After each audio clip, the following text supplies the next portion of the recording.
25. The present and former Chief Executive Committee members and chief officers have variously required to remit through the Governor's personal assistants. 26.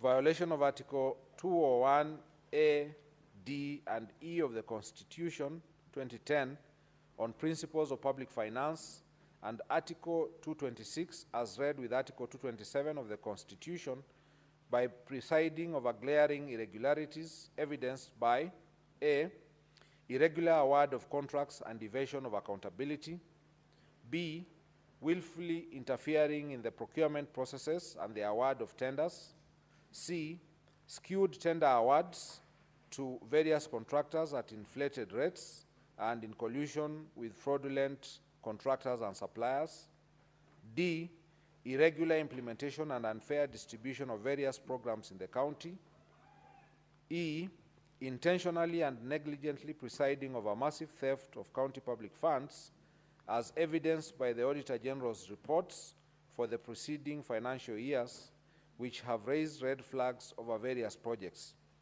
27. On 15th August 2023, the Governor compensated the victims of Londiani accident from the County Emergency Fund to cover up for the funds raised by the public and misappropriated by a committee he had formed to steer the funds drive, and without a cogent explanation of how the funds publicly raised for the victims had been expended. Allegation number 2, misappropriating and or abetting misappropriation of the funds publicly raised for the victims of Londiani accident. 1.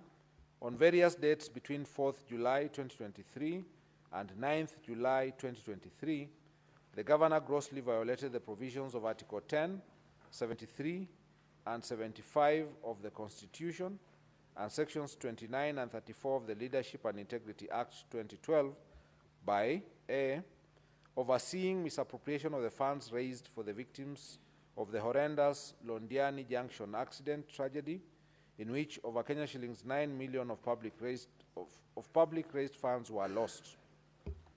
B, reneging on his undertaking to implement the report of the County Assembly's ad hoc committee formed to probe the misappropriation of funds meant for the victims of the accident. There is evidence that the Governor filed a suit and or supported a suit by those implicated in the report of the County Assembly's ad hoc committee in Kericho Employment and Labor Relations Court petition number E006 of 2023, Dr. Wesley Bor and 5 others versus the Governor, Kericho County Government and others, and Kericho ELRC petition number E014 of 2023, Victor Tum and others versus the Governor, Kericho County and others. C, being personally and directly complicit in the flawed award of direct tenders for service providers during the fundraiser and requiem mass of the victims of the accident. D, the County Governor has in this regard committed numerous and various acts in the course of his duties that are contrary to and in violation of the Constitution and the laws of Kenya. These include: 1. The authenticity of various payments made cannot be confirmed. The fact that the exact amount of money expended from the sum collected during the fundraiser points to impropriety and suggests a clear fraud on those whom the funds ought to have benefited. 2. A total of Kenya shillings 13,682,660 was collected at the fundraiser. A sum of Kenya shillings 423,000 was purportedly expended as pastor's facilitation, transport refund, field preparation, lunches and refreshments, printing, publishing, and radio announcements.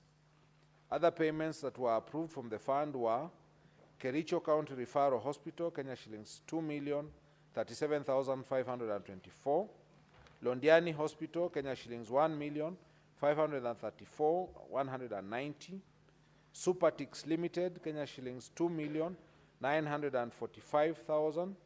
Supershine Limited, Kenya shillings 411,000. Raise Hotel, Kenya shillings 100,000. County Commissioners Fuel, Kenya shillings 300,000. 3, that when Kenyans from all walks of life voluntarily made contributions to aid the victims of the tragedy, it was never intended or anticipated that the funds would be misappropriated with the blessings of the governor, who had a higher calling to ensure the money is accounted for to the last coin and on whom the people bestowed their trust. 4, the governor issued contradictory statements insofar as the use of the funds is concerned. The contradictory statements point to his being complicit in the matter. 5, while the governor is on record indicating that the medical bills for all the victims would be waived and taken care of by the county government, it is clear why money had to be paid out from the fund collected to various public hospitals against the express and unequivocal representations of the governor. E, by his acts of omission and commission, the governor has grossly violated the provisions of Article 75 of the Constitution, which demands that a state officer shall, whether in private or in public, behave in a manner that avoids conflict of interest between personal interests and public or official interests, or compromises public interest in favor of personal interest. F, by overseeing the misappropriation of the funds aimed at assisting the victims of the accident, the governor violated Article 73 Sub-Article 2, which demands from him selfless service based solely on public interest, demonstrated by honesty in the execution of his duties, accountability to the public for decisions and actions, and discipline and commitment in service. G, by allowing himself to be a master of doublespeak in such a grave matter that shook the conscience of the nation, the governor violated Article 73, Sub-Article A, Roman 2 and 3 of the Constitution, which demand that he at all times demonstrates respect to the people and brings honor and dignity to the office he holds.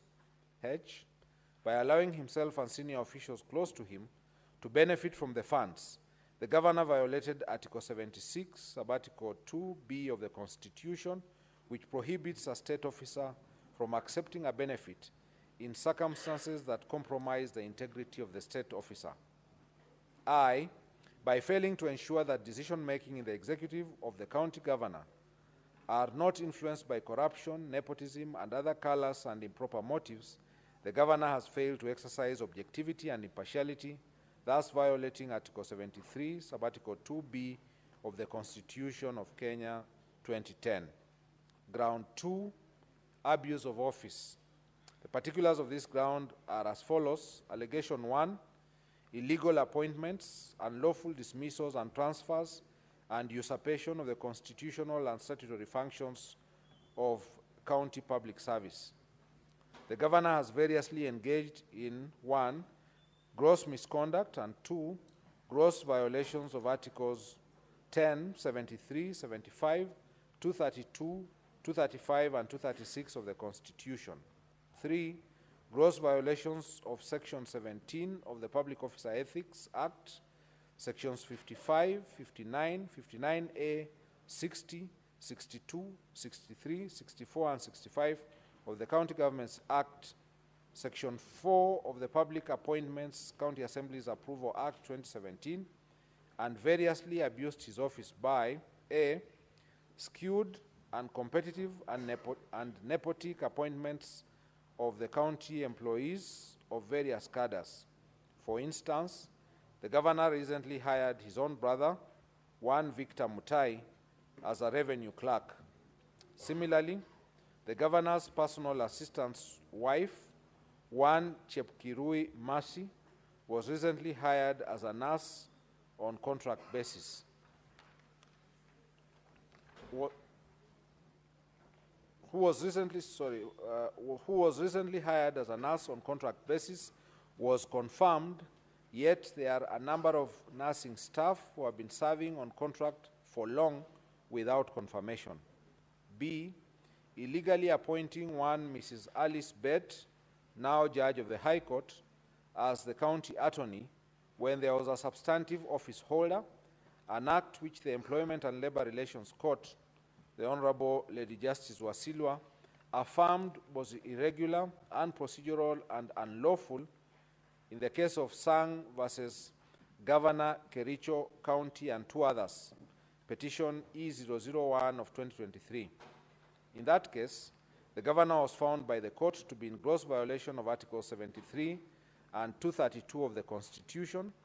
His actions found to be illegal and unconstitutional, and ordered to pay costs of Kenya shillings 2 million and costs personally. The governor has therefore been already adjudged to be in gross violation of the law and all the Assembly and the Senate. C, causing the advertisement of the positions of doctors, nurses, early childhood education, ECDE teachers, just to endear himself politically when he knew the county government did not have capacity to hire. The applicants were subsequently not shortlisted, nor the alleged vacancies filled up. D, illegally deploying health staff via the notice dated 22nd of July 2024 without any justification, authority, and involvement of County Service Board, thus creating a crisis in the health sector. E, since his assumption of office, the governor has dismissed a total of 10 County Executive Committee CEC members, 6 chief officers, 2 chiefs of staff, among other senior staff, without any cause or reason, thus exposing the county to protracted litigation and the risk of huge compensation in damages. The governor has perpetuated this firing spree, not for any reason, but as a show of might, power, and authority, and that is where the abuse lies. Allegation 2, subversion, discrediting, and impeding of the oversight role of the County Assembly. On 3rd September 2024, the governor engaged in 1, gross misconduct, and 2, grossly violated the provisions of Articles 10, 73, 75, 174, and 185(3) of the Constitution, and abused his office by writing to the Speaker, purporting to direct the Speaker on, among other things, the timelines the Speaker should give the chief officers who are summoned by the Assembly for questioning in exercise of the Assembly's oversight mandate. Ground 3, gross misconduct. The particulars of this ground are as follows. Allegation 1, bullying, incitement, vilification of people and county staff. On various occasions, the governor has repeatedly engaged in 1, gross misconduct, and 2, gross violation of the provisions of Articles 10, 73, and 75 of the Constitution, and Sections 29 and 34 of the Leadership and Integrity Act by A, the governor has been operating with impunity as though he is above the law. On the second day of being sworn into office, the governor led a mob to invade a private land owned by one Mr. Josiah Kiplangat Kogo within Kericho town and tore down the fence. The governor has since designated the subject land as an illegal dump site operated by the county government without the consent of the registered proprietor, the National Environment Management Authority NEMA approval, gazettement by the county designating the parcel as a dump site, and in total disregard of a court order issued by the Environment and Land Court in the case of Kericho in ELC petition number E001 of 2022, Josiah Kiplangat Kogo versus County Government of Kericho. The governor has also obstructed the enforcement of the orders by the police administration. The actions are illegal, contemptuous to the authority and dignity of the court and the rule of law, unethical, and demeaning the office the governor holds. Further, as a result of the illegal actions of the governor, the county was condemned to pay the costs. B, none of the dismissed CECs, CEOs and chiefs of staff and other senior county staff were given fair administrative due process and hearing, thus violating the provisions of Articles 41, 47, and 51 of the Constitution. C, the governor has persistently intimidated, molested, harassed county officers who do not sing to his tune, leaving officers jittery and creating an atmosphere of fear, uncertainty, and despondency in the county, and thus creating a toxic work environment. This violates the provisions of Sections 11 and 13 of the Leadership and Integrity Act 2012. D, the governor has persistently used divisive and unbecoming language which undermines the office he holds, contrary to Section 8 of the Leadership and Integrity Act 2012. And E, the acts of the governor enumerated above have collectively brought dishonor and disrepute into the office of the governor in violation of Chapter 6 of the Constitution and the Leadership and Integrity Act 2012. The Honorable Dr. Eric Mutai, how do you plead to the three grounds? How do you plead to ground 1? How do you plead to ground 2? How do you plead to ground 3?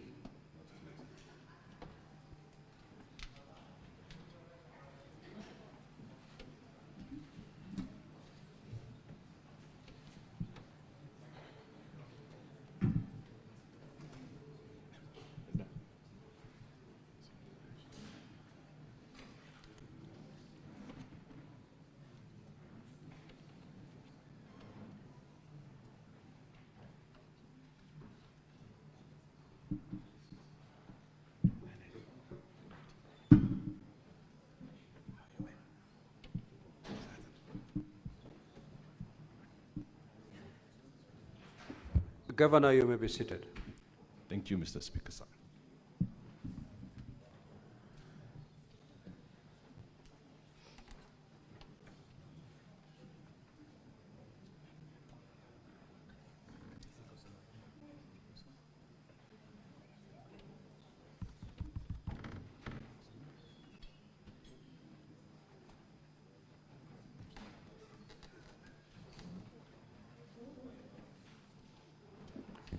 Now I'll call upon the County Assembly.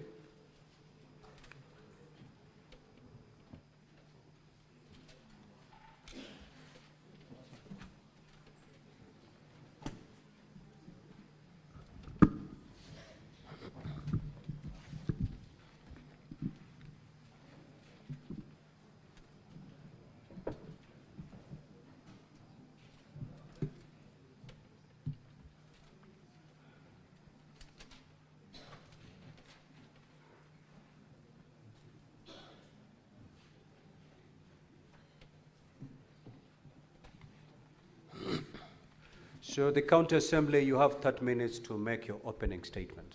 Thereafter, it will be followed by the Governor's opening statement. It will also take 30 minutes. Sorry, Mr. Speaker. Thank you so much, Mr. Speaker. Before we make the opening statement, there are certain preliminary matters that the County Assembly wished to raise.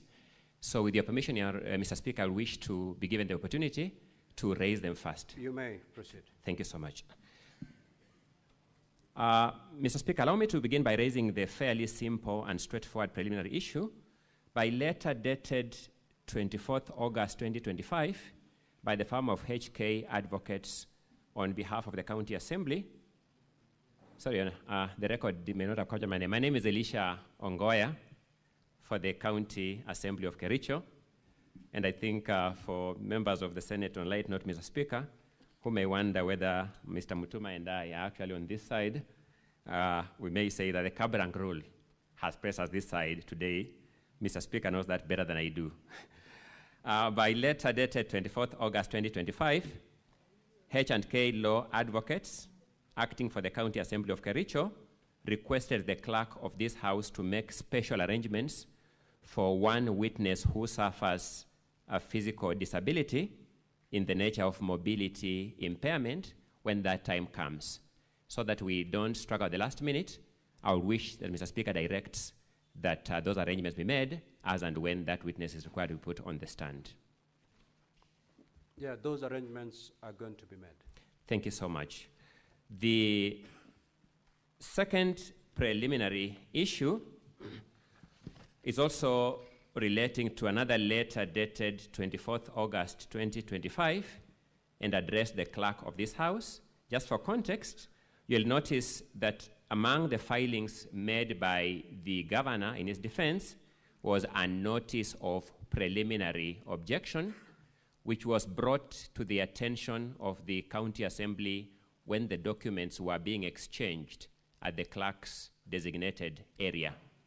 In the circumstances, the county assembly wrote to this House informing it that it will be seeking the leave of this House to file a response to the notice of preliminary objection. I think, Council, that PO hasn't been raised yet.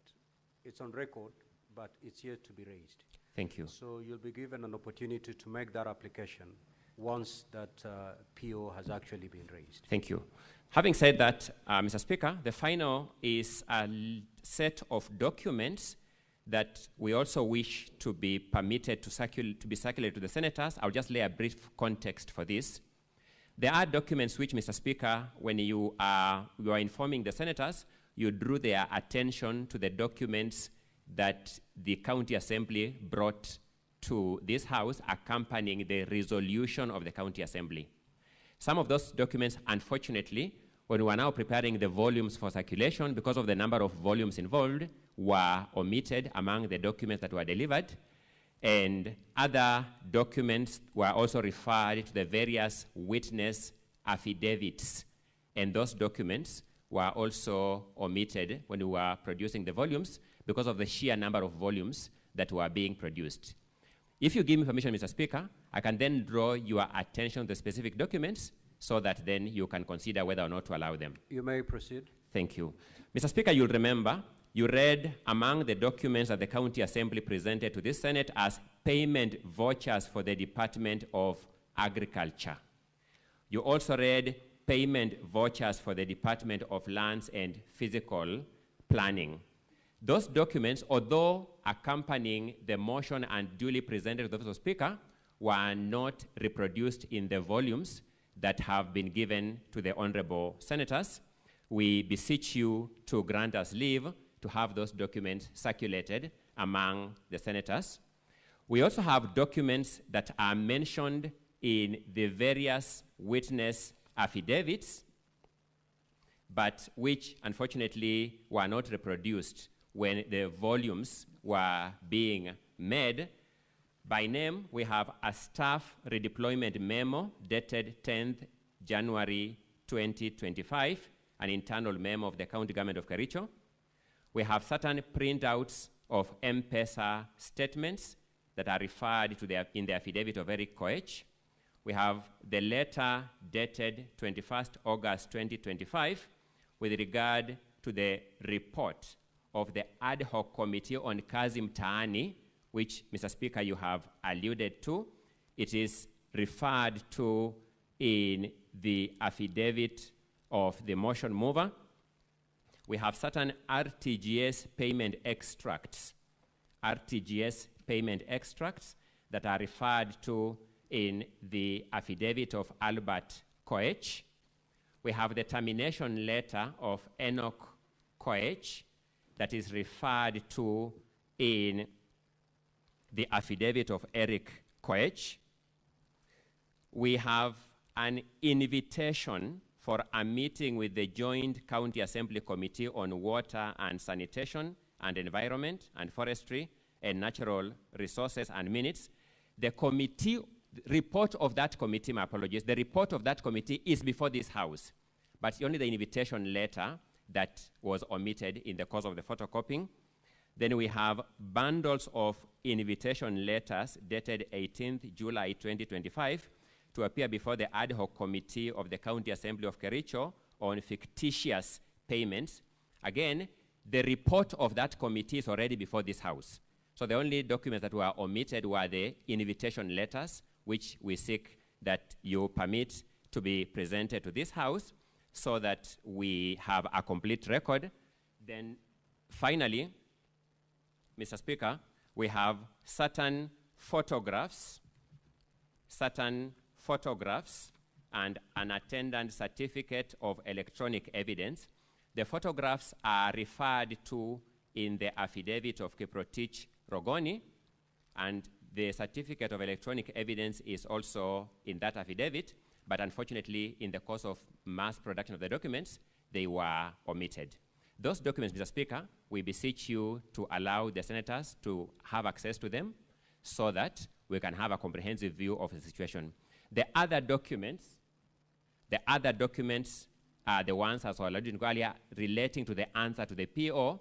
I would suspend dealing with those ones as director of the Speaker, and I'll deal with them as and when that PO becomes a relevant issue before this House.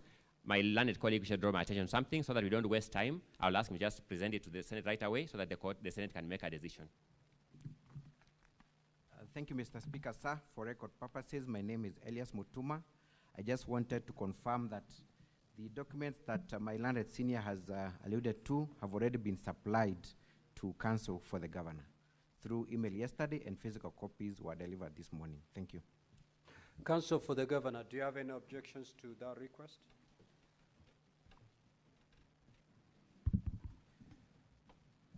Mr. Speaker, sir, and honorable senators, we very strongly object. We very strongly object. It is true that we were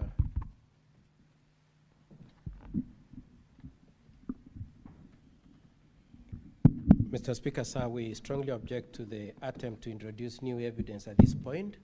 It is true that this morning, as we were waiting to walk in here, we were served with the documents referred to by my colleague.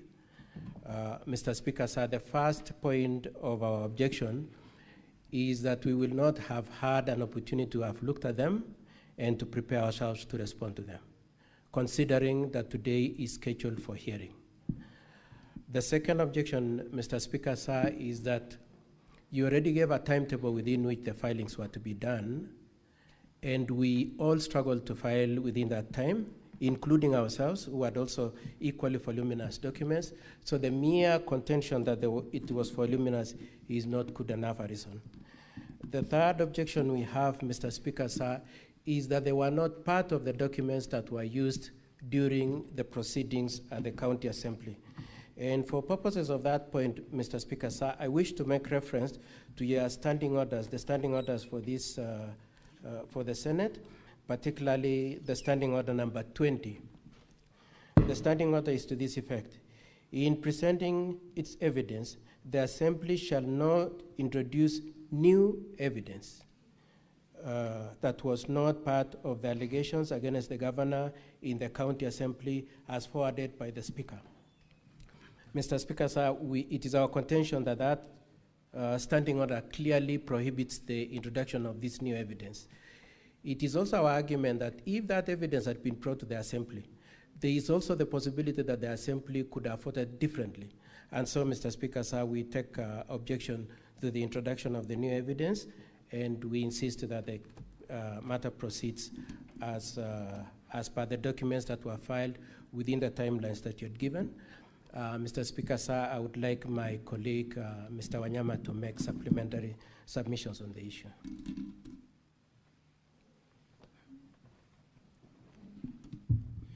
Mr. Speaker, sir, the honorable senators, just an additional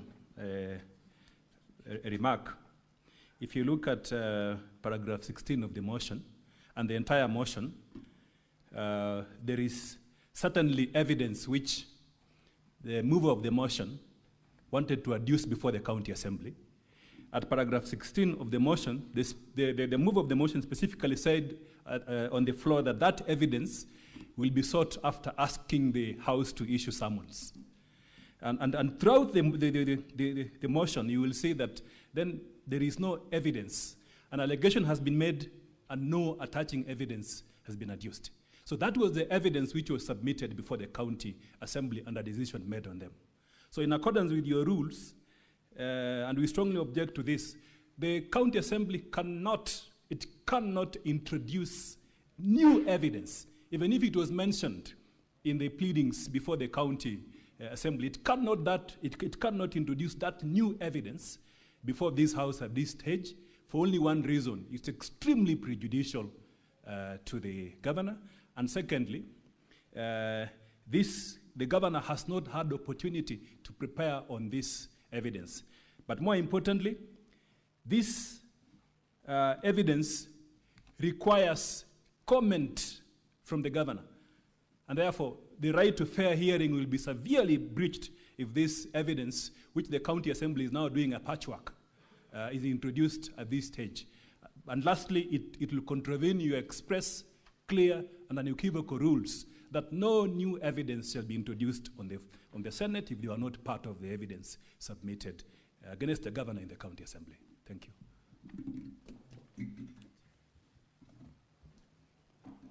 Mr. Speaker, may I have a brief right of reply? Council, let me just make a ruling on this matter. We make progress. Thank you, Mr. Speaker. We've had your opposition. We've had the governor's. Now, if I had counsel for the county assembly correctly, is that the evidence related to those documents is already in our bundles, the original bundles. These documents were omitted by mistake during the compiling of those bundles. They do not introduce any new evidence as is being submitted by the counsel for the governor.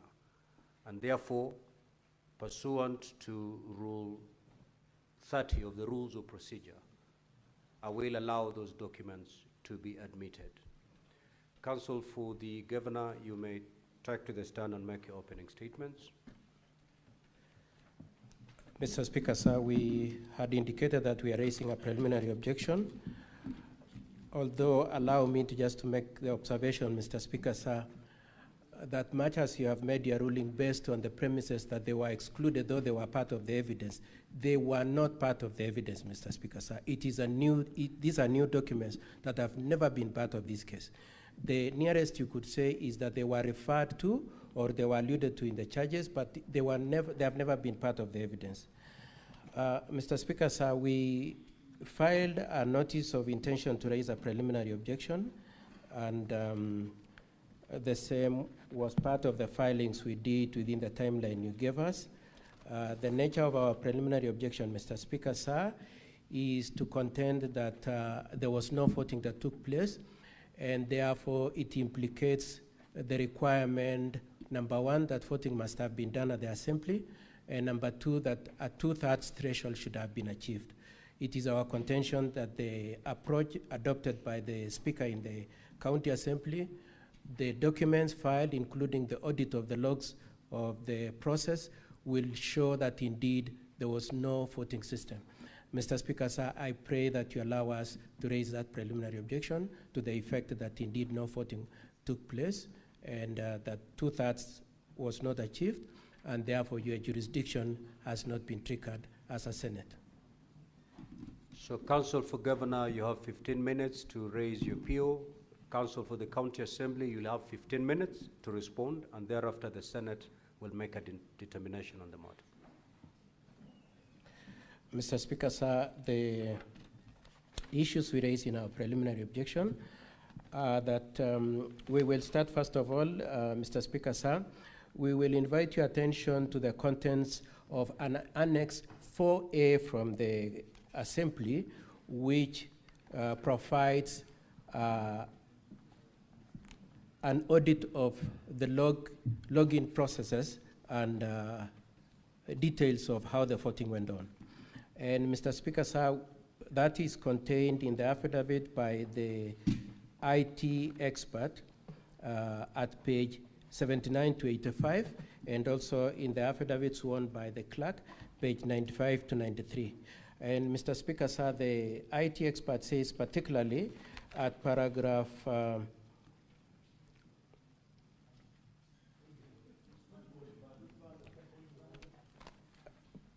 it is volume 2. What is your issue, Senator for Nairobi?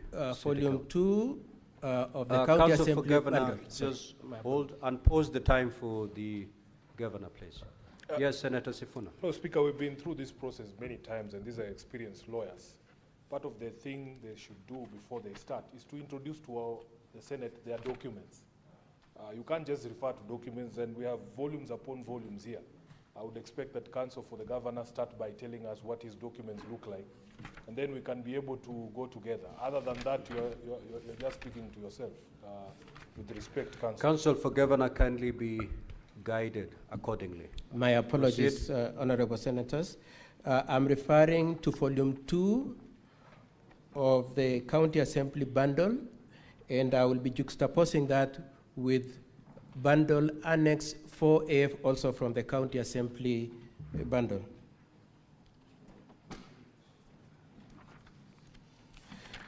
Mr. Speaker, sir, our preliminary objection, the first point I wish to address is what has been referred to by the IT expert, and that testimony, his affidavit is at page 79 to page 89.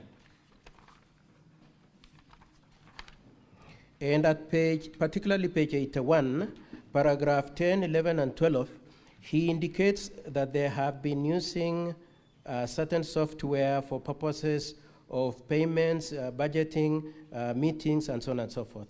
Then he says in October 2024, an enactment was made of Standing Order number 77, and attendant to the enactment of that section, they then developed a system for voting by upgrading what they already had for purposes of implementation of that standing order. Then he proceeds at paragraph 23, 30, and 31 to say that system is accurate, verifiable, secure, user-specific, and friendly. And Mr. Speaker, sir, that's where our preliminary objection lies. We would like to say, first of all, if it were if it was tailored to meet the intention of that standing order number 70, the standing order number 70, standing order number 77A requires that in the event an MCA chooses not to vote, then it must be deemed to have abstained. Mr. Speaker, sir, when we look at volume 1 of the Governor's bundle at page 98 to 101, if we could look at that. The Governor's bundle, page 98 to 101 to 106. It is the bundle is pink in color. It will be noted that if indeed it was tailored to meet the intentions of Standing Order number 77, then it should also have complied with the detail of 77.8, which says that any MCA who has not voted should be reflected as having abstained. You will notice at page 98 that the votes reflected in that report says 33 voted and there was 0 abstain. However, when you juxtapose that, if we could go again to the volume 2 of the Assembly's bundle, you will find an affidavit by the clerk of the County Assembly at page 90 to 93, and particularly at page 90, at paragraph 17 at page 93, the clerk is very specific that there were 47 MCAs in the Assembly on that date. Now, our case is that the 18 MCAs did not vote at all, and we have produced those affidavits. And those affidavits of the 18 MCAs I will provide in a minute. But let me just make this first point I was making, being that if the system that they say was tailored to meet the intention of Standing Order number 77, then 77.8 requiring that it should reflect abstention, then should have reflected 18 MCAs abstained, or in the alternative, if it were to be the case which we contest, if it were to be the case that 33 voted, then it should have reflected that 14 of them abstained. And so that's our first attack on that pretense that there was any voting that happened. It is our contention that just a piece of paper was prepared. The second argument we make is that 18 MCAs did not vote, and the maximum number of votes that that system should have reflected should have been 29 votes. And the affidavits that we have produced for purposes of supporting that proposition, Mr. Speaker, sir, are at page 117 to 120 of the governor's bundle. That is an MCA called Kiptagan. Then there is an MCA called Kibet Bozuben at page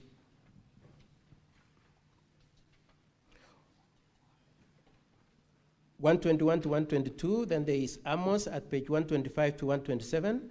Then there is Edna and Martin at page 128 to 131. Then there is an MCA whose nickname is Broker at page 132 to 134. Then there is an MCA called Gabriela at page 135 to 1. I was just struggling with the 15 minutes I was given, honorable senators.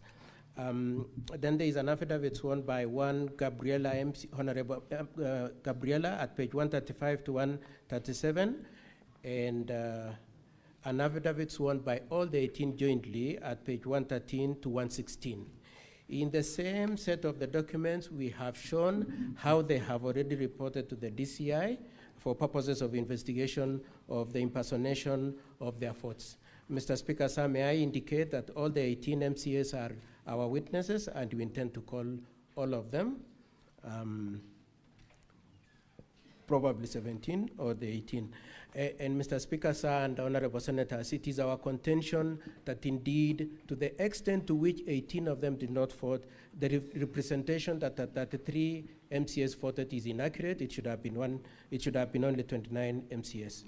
Now, Mr. Speaker, sir, we have identified particularly 4 MCAs whose signatures, whose votes were fraudulently captured as having voted in favor of the impeachment. They have said they did not vote, and to the extent to which the report on the voting at page 98 to 106 in bundle 1 of the governor's report purports that the 4 of them voted is a forgery, Mr. Speaker, sir. The other issue which I want my learned friend to highlight is that it will be noted that there are individuals, based on the login audit that the County Assembly has produced, that there were 3 MCAs who voted twice. That is Honorable Rogon Kiprotich, who is the mover of the motion. He voted twice. Not only is it reflected in the audit report, he also is on audio as telling one of the people he voted for that, please, let me give you some money in exchange to you for indicating my having voted for you. The other one is Honorable Moses Rotich, who voted twice, and Honorable Beatrice Chepkoech. The other issue we wish to advance, Mr. Speaker, sir, and honorable senators, is the standing order enacted by the County Assembly itself, standing order number 77-4, which requires that when you implement the use of electronic voting, then the MCAs will be allowed, and I want to put emphasis on these 2. One is to press, not only to press, but to press a button. And Mr. Speaker, so it should be a common ground between ourselves and my learned colleagues for the County Assembly that indeed there was no gadget which could be pressed and there was no button to be pressed. What they did is to send a link to the mobile phones and ask them to enter the link and do the voting. And we are saying, Mr. Speaker, sir, to the extent to which the standing order requires that you press a button, there was no device which could satisfy the requirement for electronic voting at that point in time, Mr. Speaker, sir. 4 minutes. Okay. Mr. Speaker, sir, we would also like to point out that the entry credentials, the affidavit sworn by the IT expert multiple times at page 79 to 83, 285, is that there was a unique criteria to enter the portal. However, it will be noted, Mr. Speaker, sir, as my learned friend will demonstrate, that the identifiers were merely the payroll number and the ID number. And so anybody who knows the payroll number and the ID number could enter and vote. And indeed, as far as we are concerned, that's what happened. And that's why we are saying that this voting system is not accurate, verifiable, nor auditable. Mr. Speaker, sir, lastly, as I hand over to my learned friend, Mr. Wanyama, is to point out, Mr. Speaker, sir, that immediately after the voting, the site was pulled down. We are meant to understand that in response to our having filed our objection, an attempt was made to set up the same link yesterday. But between the time of voting on 15th of August and yesterday and Monday, the site had been down. Mr. Speaker, sir, and honorable members, we contend that indeed this voting system does not satisfy the requirement that indeed a voting should have happened and that voting should have achieved 2/3 of the MCS to warrant you having to entertain and determine this preliminary objection. We pray that you decline to accept this motion into your House. Mr. Speaker, sir, I request for 5 minutes for my colleague, Mr. Wanyama.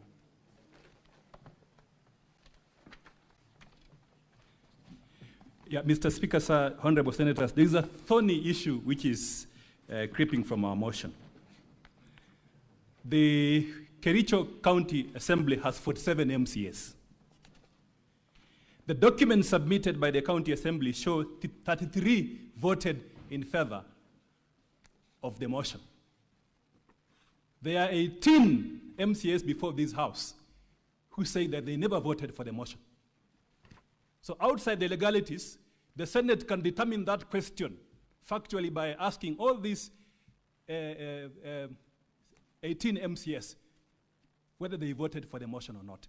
Because Section 33, Paragraph 2 of the County Government Act, it's what gives this House the powers, the jurisdiction. So we submit that there is no proper motion before the House.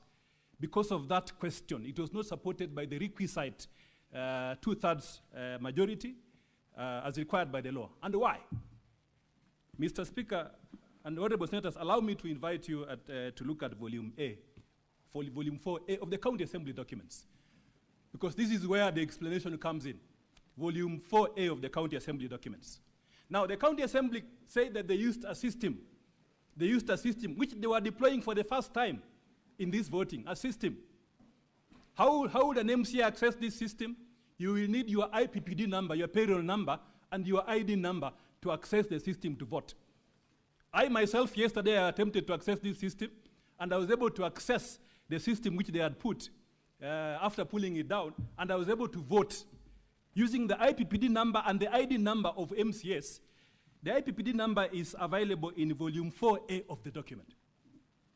Volume 4A of the document, and allow me to just show you the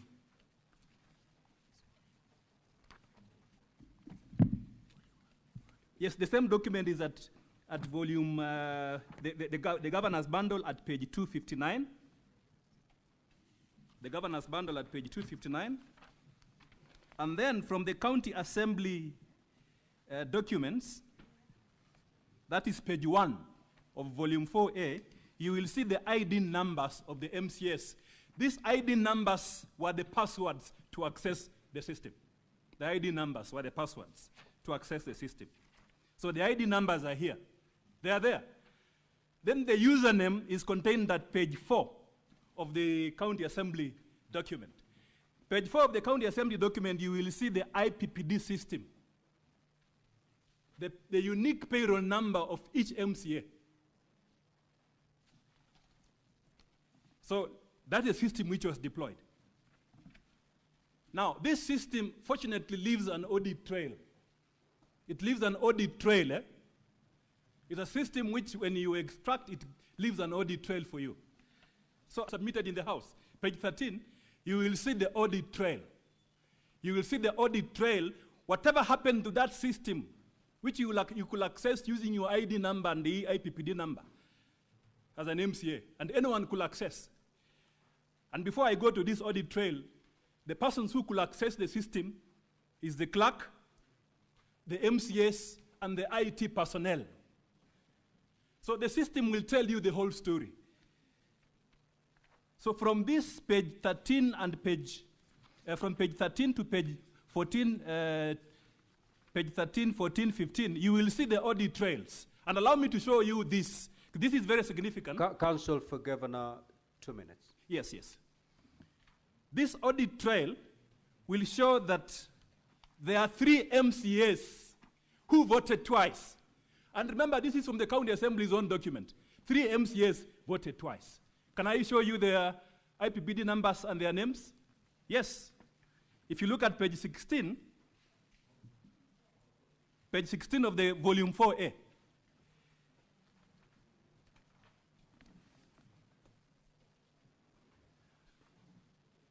you will see that an MCA at number 12 from the bottom, you will see the credentials of an MCA, the IPPD number, the payroll number of an MCA, which is 202-002-51726. These are the credentials based on the County Assembly document, the IPPD payroll number, the credential of an MCA known as Moses Rotich. It says yes. The logs say he voted yes. Now, hold your page on that. On page 17 of the County Assembly document,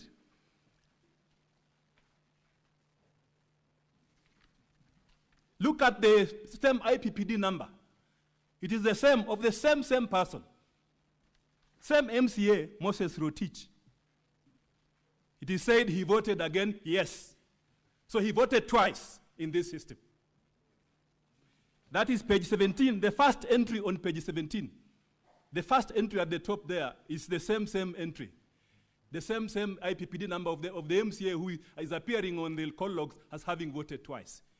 That is, it appears at page 16 and page 17. Page 17, the first entry. The second MCA who voted twice is Beatrice Chepkemoi.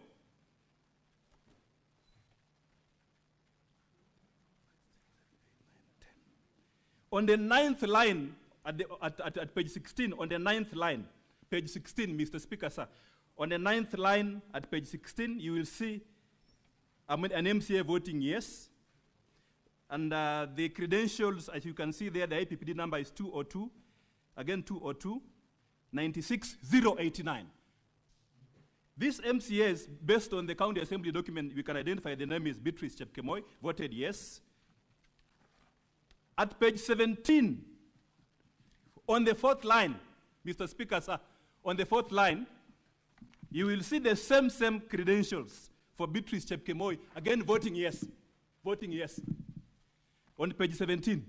Then the last one, Mr. Speaker, sir, with your permission, Mr. Speaker, sir, the last one, the last MCA who voted twice is the mover of the motion. The mover of the motion. For Governor, conclude, please. Yes, I'm concluding, Mr. Speaker, sir. The mover of the motion, Mr. Speaker, sir. He appears on page 16 of the volume 4A at line 6. And the credentials at line 6 is 202, again 202, 96039. These are the credentials of a gentleman known as Honorable Kiprotich Rogoni, the mover of the motion. And he voted yes. Now on page 17, line 7. Line 7, the same credentials of the same mover of the motion, the MCA. You can see the number. Again, it says voting yes. So that from these login trails, we have counted 36 from these reports, which the County Assembly has submitted as the evidence. There are 36 yes votes from the audit, from the login trail, 36.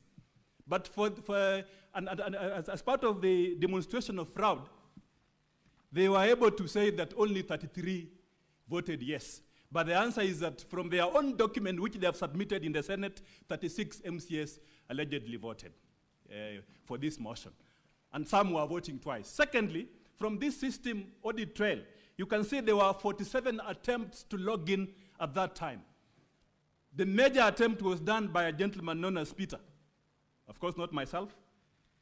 Peter attempted to log on this system 7 times using the ID number, using the IPPD number of the MCS. You cannot see it, Mr. Speaker. You can't see the ID number because the ID number was the password. So you cannot see it. Instead, you will see the IPPD number. So you can see a gentleman known as Peter has attempted to log in 7 times. And the login trail will indicate that there were 47 successful login attempts. And then, this is maybe the second last point as I sit down. The technical people, while this system was running for voting, the technical people accessed this system 2 times. And allow me to just point out the last one at page 17 down there. At page 17, the second last entry on page 17, you will see log user admin. It's the same log user, then accessing the system again at the end of it. And then at page 15, because this is in the middle of voting, at page 15, line 4, you will see the admin accessing the system. So our point is that, and then if you do, Mr. Speaker, if I have time, I will tell you, I'll actually show you that there are some MCAs who, or not really MCAs, persons who were able to access the system because the voting duration was between 14 and 45 seconds. You log in, it shows that you have logged in, then you log out for between 14 and 45 seconds. But there are some persons who access the system for more than 2 minutes. They just logged in and then they were there throughout. We're wondering what they were doing in the system. And then lastly, there are persons, if you look at page 13, when the voting is now about to come to an end, at entry number 7, you will see an MCA who had voted, but then accessed the system. You can see a login attempt. They have accessed the system. And then they never left the system. So the question that we are asking is really peremptory as I wind up my submissions on this inquiry. Is this system secure? Is this system based on this evidence accurate? We have an affidavit of an MCA who said that someone else voted for him.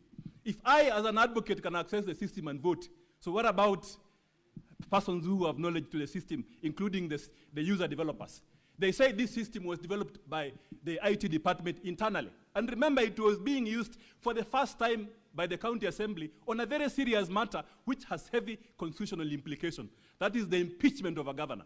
So we are asking, is this system accurate? Is it verifiable? So in our submissions, and we conclude this by saying, because we have laid basis of fraud, a fraudulent pattern by the persons who are in charge of this system, and because the 17, 18 MCAs are here, this Senate, being a house of record, has an ultimate responsibility to inquire on that question now as part of the preliminary inquiries and vote on it.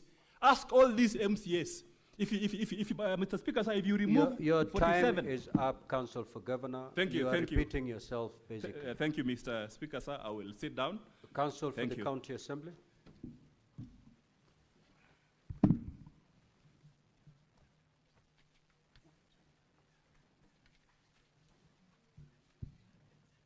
Mr. Speaker, can I be heard? Mr. Speaker, can I be heard? Thank you. Mr. Speaker, my name is Elisha Ongoya. I beg to reply. For starters, in response to this notice of preliminary objection, the County Assembly has filed grounds of opposition named Volume 7. It's a small volume. If it has gone round, it has gone round just a short while ago. And an affidavit named Volume 7A, being the affidavit of Edna Chepkirui Tonui. I begin by begging, Mr. Speaker, that these documents be deemed to be validly on record. They are the documents I alluded to earlier. Having said that, I begin by saying that if you look at the written notice of preliminary objection, there are two elements of the objection that my learned colleagues for the governor have either abandoned or not alluded to specifically, alleging violation of a court order and reintroduction of the motion because they have not argued it. Counsel for the County Assembly, respond to the PO, not the proposed PO. Thank you so much, Mr. Speaker. I'm comfortable with that. I'm comfortable with that. Thank you so much, Mr. Speaker. Having said that, allow me then to start with the issue that Mr. Wanyama, learned counsel, raised here by saying he personally logged into this system and voted. That qualifies him to be a witness who needs then to demonstrate to this House how he logged into this system and how he voted, and therefore be a proper subject of cross-examination. Anything short of that, Mr. Speaker, distinguished senators, is nothing more than mere sensationalism, and I beseech you to treat it as such. The second issue, Mr. Speaker, is on the allegation of the logs that you have just been taken through. And I wish to spend just 1 minute.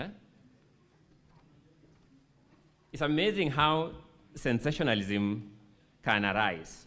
But if you go to page number 13 of volume 4A of the County Assembly's documents, the audit logs run from page 13 all the way to page 17.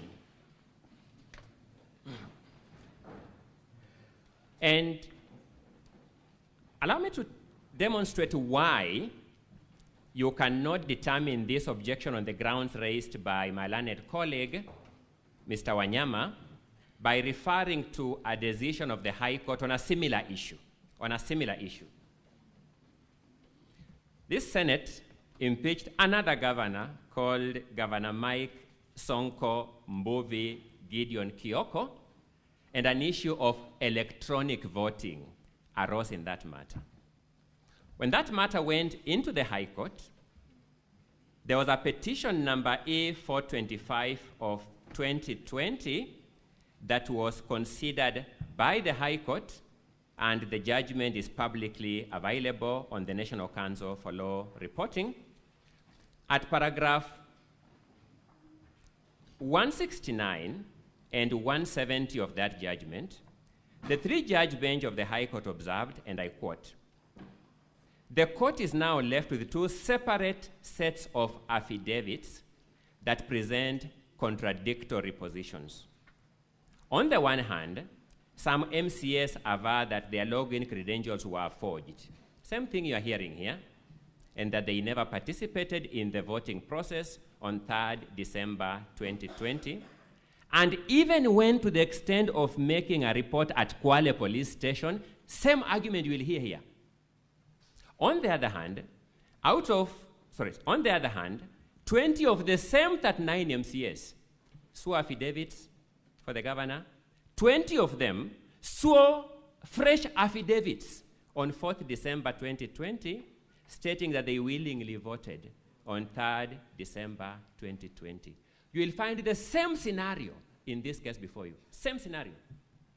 The Hansard, this is the High Court saying, which is the official record of the County Assembly, shows that 90 MCS voted in respect to Honorable Ogada's motion.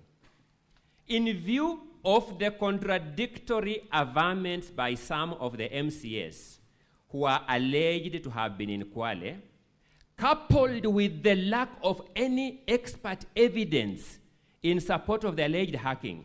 Let me stop there by demonstrating that Mr. Wanyama is a lawyer like me. He's no expert in ICT. He will not guide you on the functionality of ICT. Coupled with lack of evidence to support the alleged hacking, we find the petitioners did not establish that the 2/3 statutory requirement for the impeachment of the governor was not met.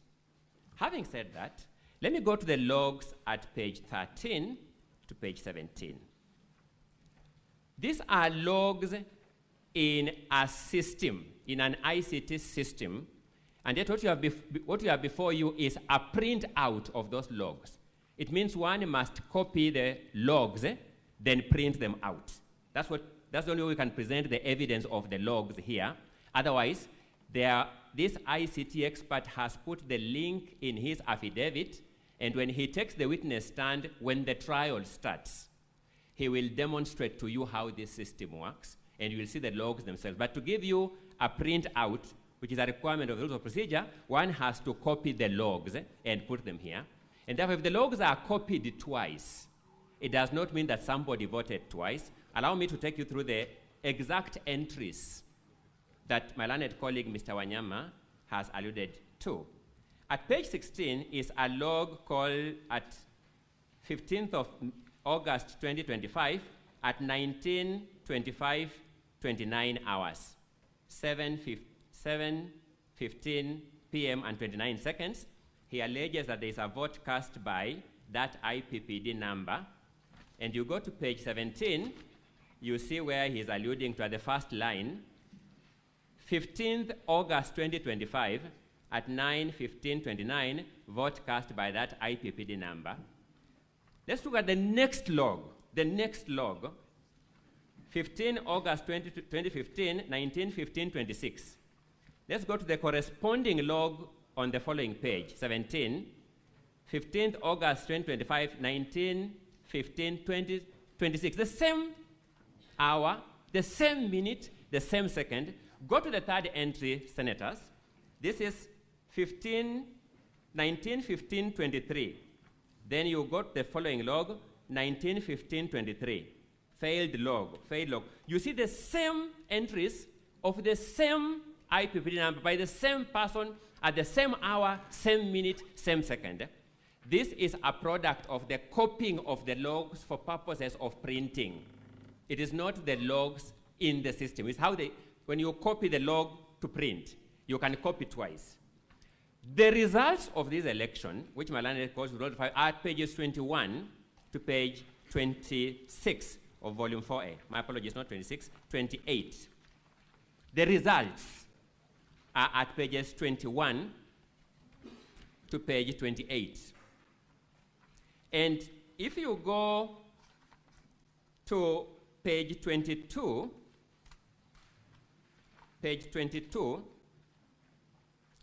at the second box from the bottom, that is Honorable Chepkemoi Beatrice, you notice she voted yes at 19:15:19,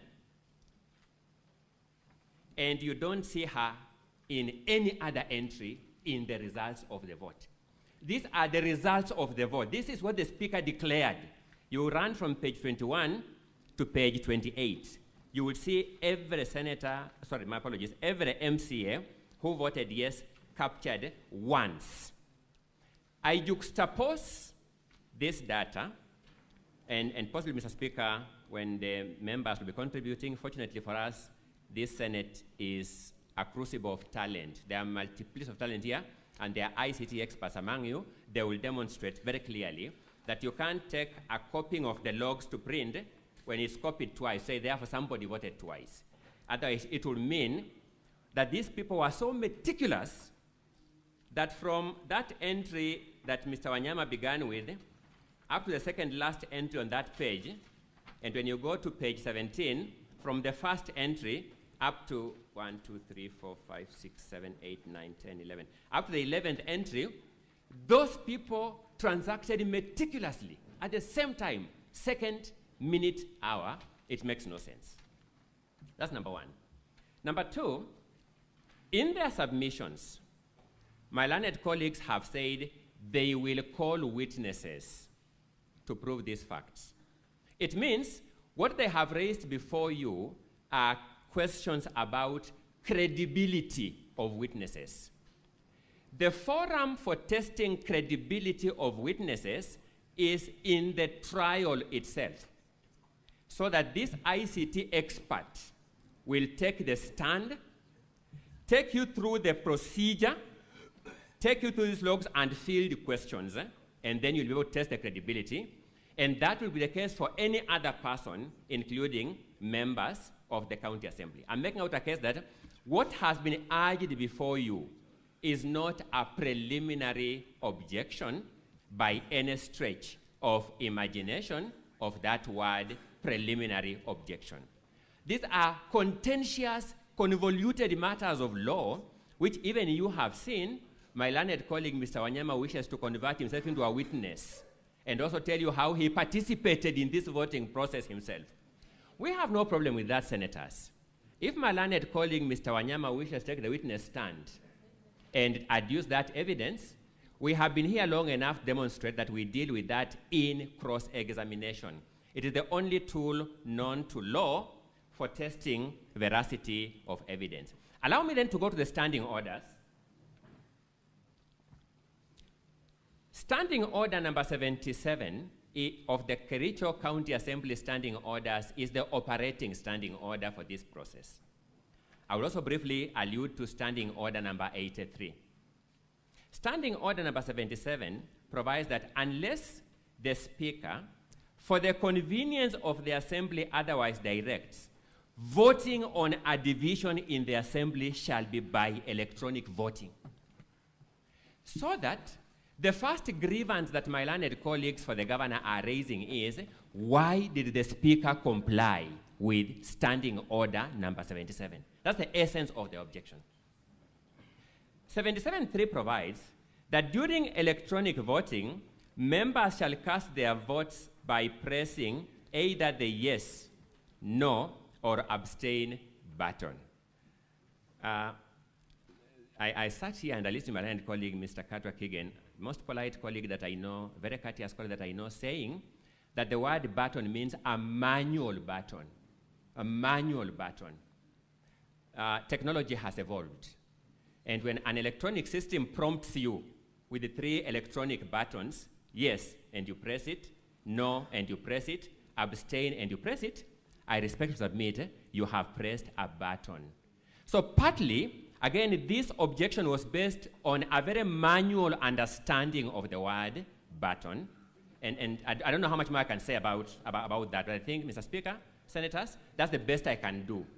To say that because Kericho County Assembly has technologically advanced, that people can press electronic buttons as we do with our M-Pesa smartphones, we admit yes or no or cancel without pressing a manual button, or as we do in our ATM machines. The ATM machine prompts you. You select bank statement, select withdrawal, select electronically on the screen.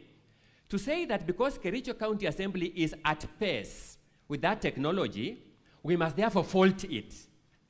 It will be a sad day in the history of governance of this country if we reached that verdict. So, senators, you have been told that certain MCAs have sworn affidavits distancing themselves from the vote.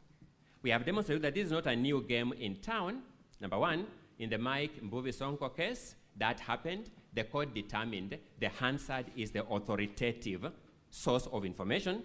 The only way to counter that is when those witnesses come here in the trial itself and their evidence is tested. But number two, when you finally look at volume 7A, this is an affidavit of one of the said 18 MCAs denying swearing those affidavits that the governor has brought before you. One of them sworn an affidavit is here before you. Distinguished senators, can we resolve this matter without putting the actual people on the stand at the trial to resolve that matter? I submit respectfully that's impossible. Mr. Speaker, I know my time is up. May I just get 2 minutes to sum up my argument? Mr. Speaker, my apologies, my time is up. I want to just get some 2 minutes to sum up the argument. 2 minutes. Thank you so much, Mr. Speaker. So, Mr. Speaker, what are we saying in a nutshell? In a nutshell, we are saying that there is a witness affidavit supported by documents running from page 1 of volume 4A, running from page 4 of volume 4A to page 44 of volume 4A, giving you an audit trail of this voting process. Nothing can be a clearer explanation of a verifiable and accountable system of voting than a system that generates this kind of audit trails. So you can't fault a system that can generate this volume of audit trails and say it is faulty. Number two, you have been told that these MCAs are not technologically advanced and could not vote. Pages 1 to page 3 of that volume 4A is evidence of Kericho County Assembly buying for these MCAs laptops to technologically enable them way back in September 2024. Way back in September 2024, and therefore the Assembly has done its part. What is the correct approach to this objection, Mr. Speaker? I suggest that, Mr. Speaker, the matters raised in this objection be subsumed in the trial. These matters be tested through the trial, and these matters be determined as part and parcel of the questions of fact and law that this Senate shall deal with at the voting stage of this motion. I respect Mr. Speaker, and I rest the County Assembly's case. Counsel for the Governor. Now, Honorable Senators, pursuant to Standing Order 34-2A, I will allow not more than 15 minutes from 1 p.m. to enable the Counsel for the Governor to respond to what has just been submitted to by the team from the County Assembly. You may proceed. You have not more than 15 minutes because the House must rise at exactly 1:15. You need not take the entire 15 minutes. You may proceed. Mr. Speaker, sir, the first point we wish to observe is that in response to our preliminary objection, one of the issues we raised in our preliminary objection is that the entry credentials, being the use of an ID number as a password and use of payroll number as username, has not been contested. And the emphasis in it is that those two particulars are publicly available. Anybody who works with the county can easily access the ID number and the payroll number, and therefore it should have been possible. Indeed, it happened that other people intercepted the system. And these buttresses the arguments made by my learned friend, Mr. Wanyama, when he pointed out somebody called Peter and others who logged in, including the admin who in the audit report is indicated as having entered, whilst it is the clerk who is said to be the admin of the system. The second argument, Mr. Speaker, sir, I know my learned friend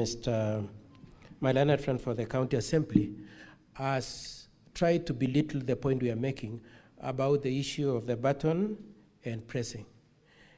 And Mr. Speaker, sir, and honorable senators, if it was intended that you can use electronic means and not necessarily a device that is secure, then even the Senate would have otherwise had to use a different system. It would have, in place of requiring, first of all, you will recall that the enactment of that Standing Order number 77 was made in October 2024.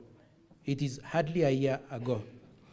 And so if the Kericho County intended to be very electronically advanced, then they should have, in place of using the word button, said we will use a link to vote.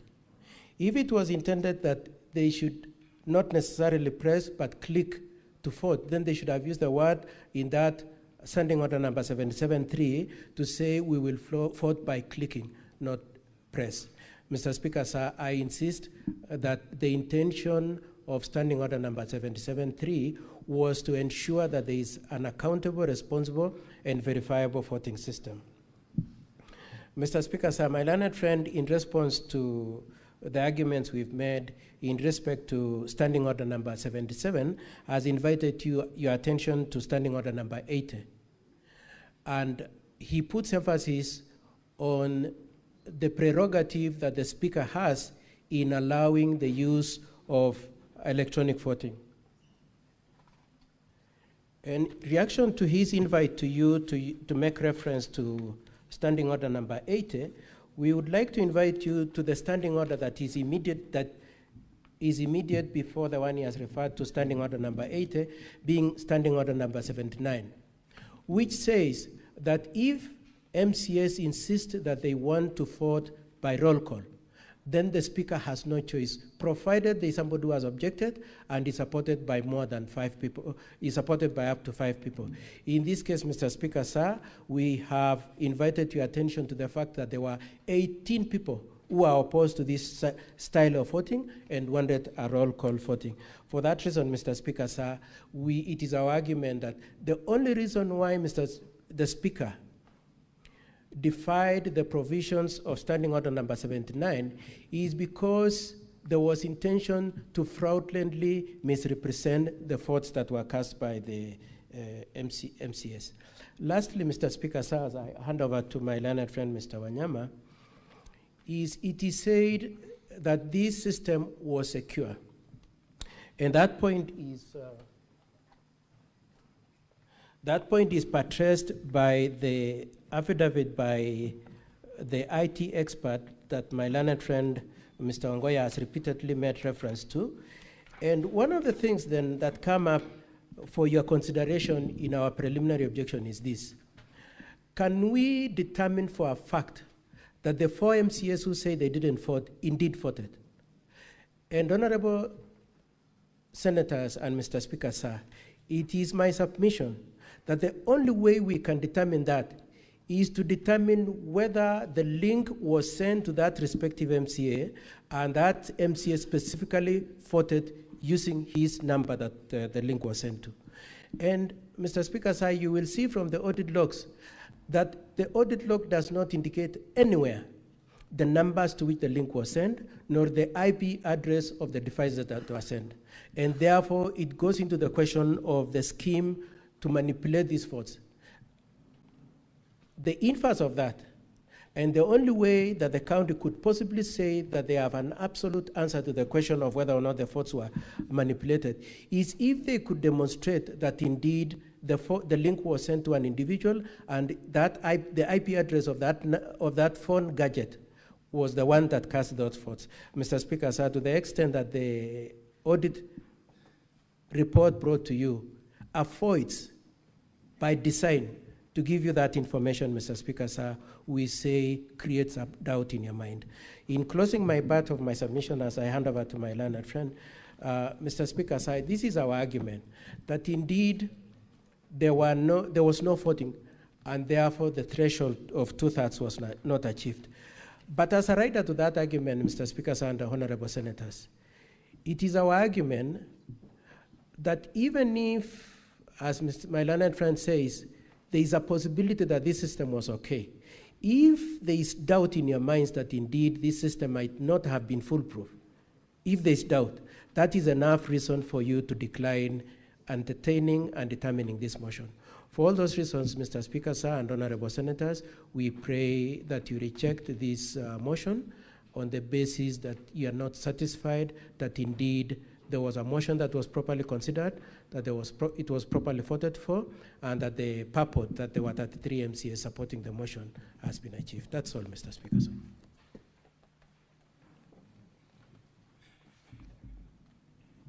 Yeah, Mr. Speaker, sir, I will stick to the time.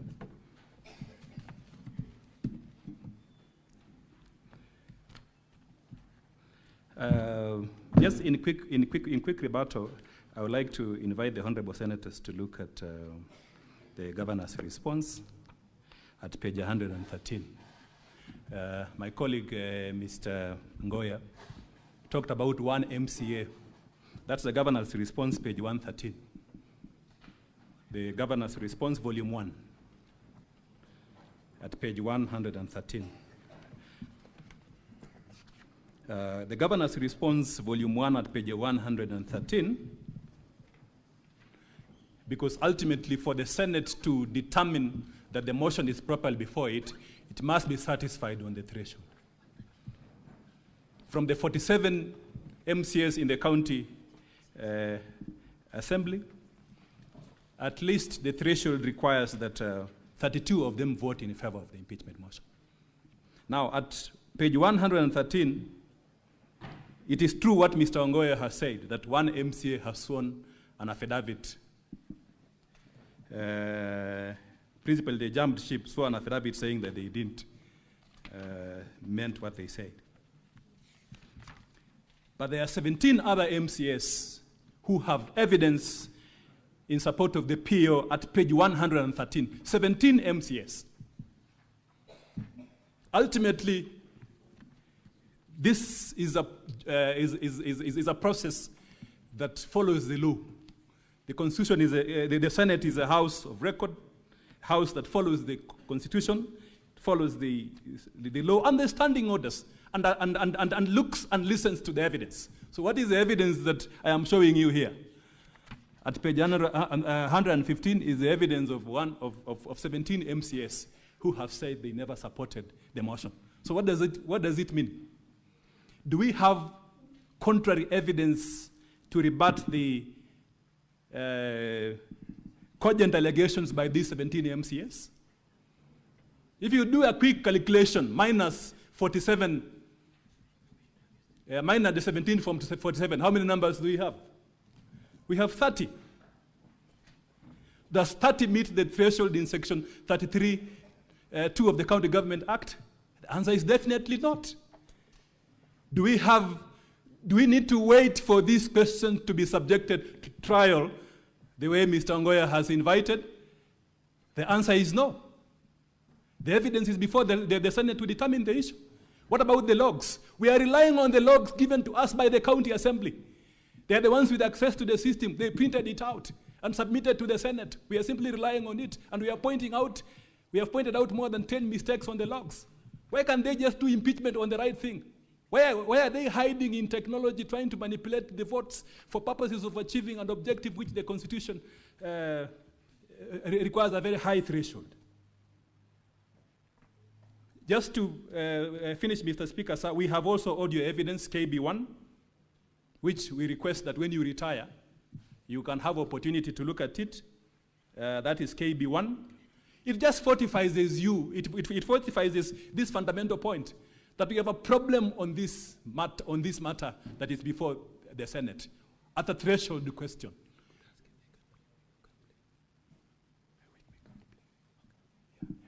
One of my colleagues, Mr. Speaker, sir, asking if we can play the audio. We have time for the audio. With your permission, can we play it? Proceed. You have 2 minutes to do that. The Senate will rise at exactly 1:15. Yes, we are requesting that KB1 be played. Sorry. Mr. Speaker, subject to your guidance, I'm just wondering whether introduction of new evidence in this matter, I'll be able to respond to it, because that's now new evidence. It is part of the bundle. Yes. It's part of the evidence that is already on record. Because we can't comment on it once they have played it, but we could have commented on it, Mr. Speaker. If they had played it earlier, then we can comment in our response. Just proceed and play the video. Yes, Mr. Speaker, sir, we request for the KB1 to be played by the ICT staff.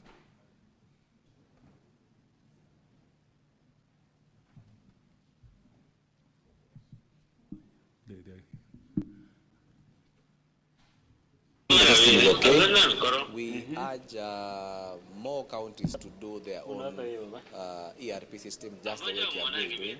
It is something that has made the county work efficiently in terms of their elections.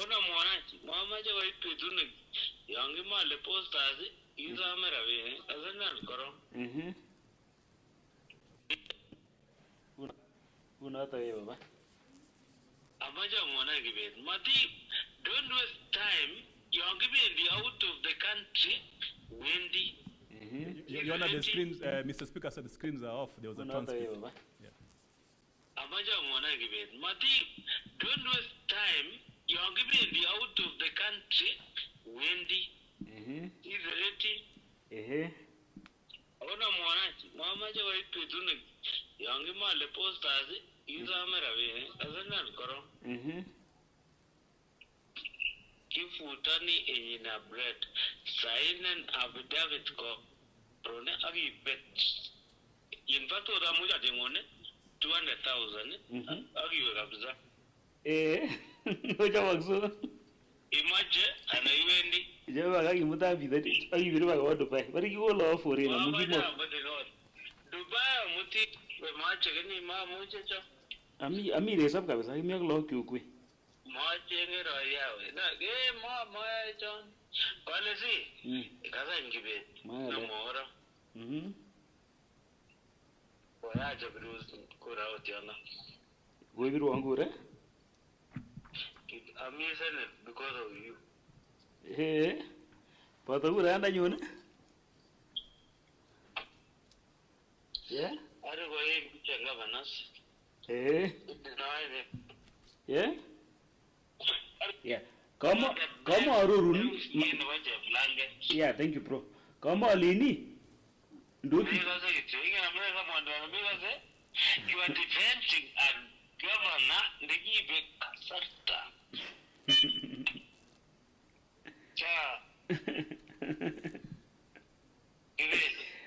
Isn't it the other? Yeah, Joey, we have that. I don't believe it. I'm didn't work with this Javlang. We get to go on very job. I guess when the cover. Time is up. Yes, Mr. Speaker, sir. Thank you. I'm afraid thank you very much for transact beyond 1:15. Thank you very much, Mr. Speaker, sir. Now, Honorable Senate, just take a seat. Take a seat. Take a seat. I will deliver my ruling at exactly 2:30 today on the matters that have been raised. Senate, arise. Honorable Senators, it is now 1:15 p.m. time to adjourn the Senate. The Senate therefore stands adjourned until today, Wednesday, 27th of August 2025 at 2:30 p.m.